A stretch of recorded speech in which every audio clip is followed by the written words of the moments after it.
শিথিল করার জন্য বলা যেতে পারে। কারণ বলা হচ্ছে যে IMF এর শর্ত পূরণে নাকি কর চাপানো হয়েছে। তাছাড়া দাতা দেশ ও দাতা সংস্থাগুলো কর্তৃক ঘোষিত অনুদান ঋণের অর্থ ছাড় করানোর ক্ষেত্রেও সরকারকে আরো প্রোঅ্যাক্টিভ হতে হবে। পতিত আওয়ামী লীগ সরকারের সময় অনেক ক্ষমতাশালী ব্যক্তি ও প্রতিষ্ঠানকে অন্যায়ভাবে কর অব্যাহতি দেওয়া হয়েছিল, কর্পোরেট ট্যাক্স রিবেট। তারা অনেকেই অন্যায়ের পথ বেছে নিয়ে অনৈতিকভাবে কর ফাঁকি দিয়েছেন। অন্তর্বর্তীকালীন সরকার এই অন্যায় ও আর্থিক অনিয়মের পথ বন্ধ করে প্রত্যক্ষ কর বাড়াতে পারে। এর ফলে একদিকে যেমন সরকারের রাজস্ব আয়ের পরিসর বৃদ্ধি পেত, ঠিক তেমনি শুল্ক কারারোপের মতো জনবিধ্বংসী সিদ্ধান্ত এড়ানো যেত। বিগত সরকার বৃহৎ ঋণ খেলাপিদের নানা অনৈতিক সুযোগ সুবিধা দিয়ে খেলাপি ঋণের বোঝা সৃষ্টি করেছে। মাত্র 2% নগদায়ন করে বৃহদাকার ঋণ পরিশোধের শিডিউল করে তাদেরকে ঋণ খেলাপির তালিকা মুক্ত করে ফেলে রেখেছে। সরকারের উচিত এসব ঋণ খেলাপি অলিগার্কদেরকে অপরিশোধিত ঋণ পরিশোধে এবং বিদেশে পাচারকৃত অর্থ ফেরত আনতে বাধ্য করা।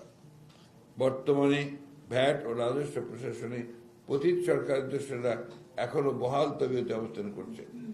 ফলে পূর্বের মতো এই খাতের চলমান অব্যবস্থাপনা, অস্বচ্ছতা ও দুর্নীতির কারণে রাজস্ব প্রশাসন তার কাঙ্ক্ষিত রাজস্ব আহরণের লক্ষ্যমাত্রা অর্জনে ব্যর্থ হচ্ছে। অন্তর্বর্তীকালীন সরকার উচিত ছিল রাজস্ব প্রশাসনের স্বচ্ছতা ও ধারাবাহিক জবাবদিহিতা নিশ্চিত করা এবং নজিরবিহীন দুর্নীতি প্রতিরোধ করে সরকারের বার্ষিক সাহায্য রাজস্ব লক্ষ্যমাত্রা অর্জন করা। জনগণের কাছ থেকে সহজ পন্থায় পরোক্ষ কর আদায় করে রাজস্ব বৃদ্ধির NBR এর অযৌক্তিক পরামর্শ জাতীয় স্বার্থ বিরোধী। এছাড়া কর ফাঁকি রোধ করে কর প্রশাসনের উন্নতি করেও রাজস্ব আয় বাড়ানো যায়। পরিসংখ্যান বলছে বিভিন্ন খাতে কর ফাঁকির কারণে বছরে সরকারের প্রায় 56,000 কোটি টাকা থেকে প্রায় 3 লাখ কোটি টাকা পর্যন্ত রাজস্ব আয় কম হয়। নানা কারণে তথ্য প্রযুক্তি ব্যবহার করে এই কর ফাঁকি রোধ করা যায়। মোট কথা, কর ব্যবস্থাপনার দুর্নীতি হয়রানি কমাতে NBR নিরীক্ষায় অটোমেশন নিশ্চিত করতে হবে।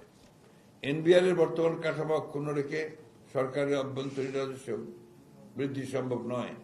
গত 15 বছরে ফ্যাসিবাদী লুটেরা গোষ্ঠী ও তাদের দোসর অলিগার্করা জনগণের সম্পদ লুটের অংশ হিসেবে ধনিক শ্রেণীর ওপর আয় করের তুলনায় সাধারণ মানুষের উপর পরোক্ষ কর বেশি বসিয়ে রাজস্ব আহরণ করছে।